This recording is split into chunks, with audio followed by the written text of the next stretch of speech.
महाराज म्हणतात की देहातील लागू वेदना आत्मा आहे निवळ. म्हणजे देहाला कितीही संकट आली तरी आत्मा हा पवित्रच असतो. पण महापुरुषांच्या बाबतीत आपण जेव्हा पाहिलं जातो ना, त्यांना आम्ही देवत्वपणाचं मुकुट जरी दिलं तरी त्यांच्या आयुष्याच्या प्रवासात ही काटे पसरलेलीच असतात.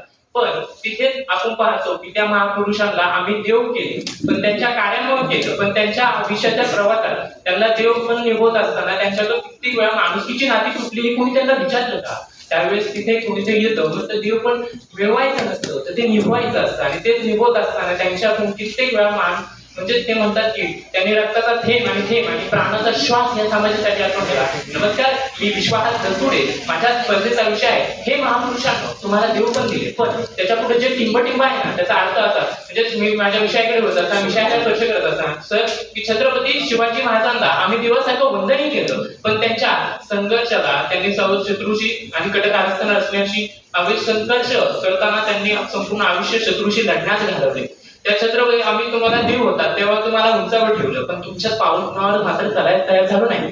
तुम्ही देव होता, तुम्हाला देव केलं, पण तुमचे विचार आम्ही तुम्हाला तुमची माणुसकीही विसरलो, तुमचे विचारही देखील विसरलो. म्हणजे तुम्हाला देवत्पणाला वंदन केलं, पण तुमच्या विचारांना खऱ्या अर्थानं आमच्या कृतीमध्ये उतरवलंच का? म्हणून देव पण निभवणं खऱ्या अर्थानं तेच निभवत असताना तुमच्याकडून कित्येक वेळा चुका झाल्या, पण त्या चुका आमच्याकडूनही झाल्या तेव्हा मला माहित नाही. पण देवपणाची भावना त्यावेळेस देव पण निभवणं, त्या निभवण्याची म्हणताना त्यांच्या संघर्षालाही वंदन करायला पाहिजे, कारण त्यांना संघर्षामध्ये त्यागाची नदी, आश्रयाच्या वीर आणि संयमाचा महासागर लपलेला आहे. म्हणूनच त्याच्या पावलखुणावर चालताना मला असं म्हणायचं वाटतं की महापुरुषांना आम्ही देव पण केले, पण त्या देवपणाच्या भावनेला आम्ही त्या महापुरुषांचे विचार केले, त्यांच्या नावावर मंदिरे पुतळे स्मारके उभारले, पण त्या पुतळ्यांच्या मागच्या संघर्षामागे आम्ही आज पाहतो की त्या कोणत्या आज स्पर्धा लागायला बसली की कोणत्या महापुरुषाचा पुतळा सर्वात मोठा आहे याच्याशी स्पर्धा लागायला बसले, पण त्यांचे विचार खऱ्या अर्थाने आमच्या विचारांमध्ये घ्यायचे पाहिजे, कृतीमध्ये आणायला पाहिजे, ती आम्हाला दिसून येत नाही. म्हणून डॉक्टर बाबासाहेब आंबेडकर म्हणतात की हे डॉक्टर बाबासाहेब आंबेडकर हे म्हणतात की कोणत्याही महापुरुषाच्या नावावर पुतळा बांधण्यापेक्षा त्यांच्या नावावर ग्रंथालय सुरू करा, कारण त्यातून युवा प्रेरित संघर्ष करेल, त्यांच्या विचाराला प्रेरित चालणे करेल. पण आज आपण पाहतो की तेच युवा, आज स्वामी विवेकानंद म्हणले होते की मला 100 युवा द्या, मी भारताचं भविष्य बदलून दाखवेल, पण आज तोच युवा भटकंती करताना दिसत असेल. म्हणजे त्याच युवकांना आज खऱ्या अर्थानं संयमाचं, त्याच असं म्हणतो की महात्मा ज्योतिराव फुले असेल, सावित्रीबाई फुले असेल, जिथे संपूर्ण अंधकार, अज्ञानाचा अंधकार संपूर्ण भारतभर पसरला होता, त्या अज्ञानाचा अंधकार दूर करण्यासाठी क्रांतीची मशाल पेटून समाजामध्ये क्रांतीचा ज्ञानाची मशाल प्रत्येकाच्या घराघरापर्यंत पोहोचवण्याचं काम केलं, ते म्हणजे सावित्रीबाई फुले आणि महात्मा फुले.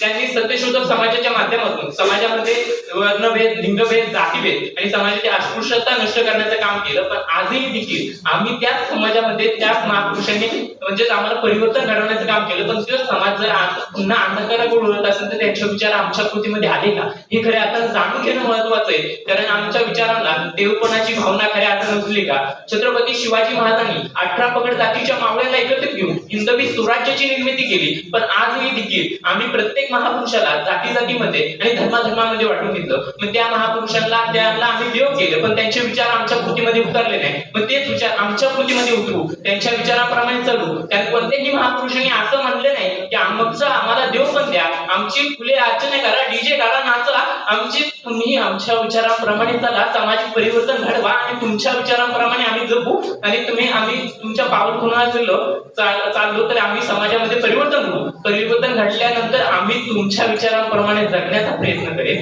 असं त्यांचं म्हणणं होतं. पण आम्ही त्याचा अर्थ दुसऱ्याच घेतला असावा, म्हणजे हे महापुरुष त्या समाजाचे क्रांतिबिंदू असेल. म्हणजे बघू ना, ते म्हणतात ना, लोकमान्य टिळक म्हटलं की स्वातंत्र्य हा माझा जन्मसिद्ध हक्क आहे, तो मिळवणारच. ह्या मिळवण्याच्या हेतूने संपूर्ण लोकांना एकत्रित आणले आणि स्वातंत्र्यासाठी धड्यासाठी रुजवण्याचं काम केलं. पण आधी आम्ही प्रत्येक लोकांना आम्ही वेगळं करण्याचं, विभागून घेण्याचं काम करतो, पण त्यांच्या विचारांचा आम्ही आमच्या विचारात कधीच आचरणात आणत नाही. त्यांच्या विचारांप्रमाणे खऱ्या अर्थानं चाललं पाहिजे, त्यांच्या विचारांप्रमाणे राहणं पाहिजे.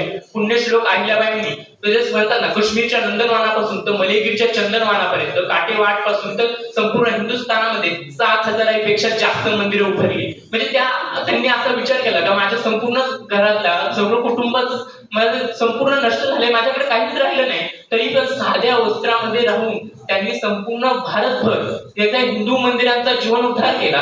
त्यांनी असा विचार नाही केला की मी हिंदू आहे म्हणून माझ्याच हिंदू मंदिरांचा उद्धार करेल, पण त्यांनी परत हिंदू मुस्लिमांच्या मस्जिदी दर्गे देखील बांधण्याचं काम केलं. म्हणजे त्यांनी फक्त स्वतःच्या राज्यापुरता मर्यादित विचार न करता समाजाच्या संपूर्ण भारतभर विचार केला. म्हणजे ह्या महापुरुषांनी या समाजामध्ये आमचे कार्य घडवण्याचं काम केलं आणि आम्ही त्यांना त्यांच्या कार्यामुळे आम्ही देवपण दिलं. पण ते देवपणाची भावना आमच्यामध्ये रुजली नाही. म्हणून विचार मंचाची रजा घेताना मी इतकंच म्हणावंसे वाटते की हे महापुरुषांनी सामाजिक परिवर्तनाची मशाल पेटवण्याचं काम केलं. ही मशाल पेटवण्याचं काम करत असताना या समाजामध्ये त्यांना आम्ही देवपण केलं. त्यांची जयंती पुण्यतिथी केली. डीजे नाचवले, डीजे पाशी नाचलोही देखील, पण त्यांचे विचार आमच्या कृतीमध्ये आले का? म्हणून विचारच्या मंचामध्ये आपण पाहतो की या संयोजकांनी हा विषय खूप आशाने घेतला असावा की हे महापुरुषांनी तुम्हाला देवपण दिले. पण त्याच्यापुढे जे टिंबटिंब आहे नसेल त्या विषयाकडे आपण शेवटाकडे पाहत असताना की त्या महापुरुषांचे विचार आम्ही आमच्या कृतीमध्ये आणलो नाही, त्यांचे विचार समजले नाही, म्हणून आम्ही त्यांच्या विचाराप्रमाणे चालू, त्यांच्या विचाराप्रमाणे वागू असंच निर्धार विचार म्हणजे रजा घेतो. मनपूर्वक धन्यवाद. बंद करायला लागलेली वेळ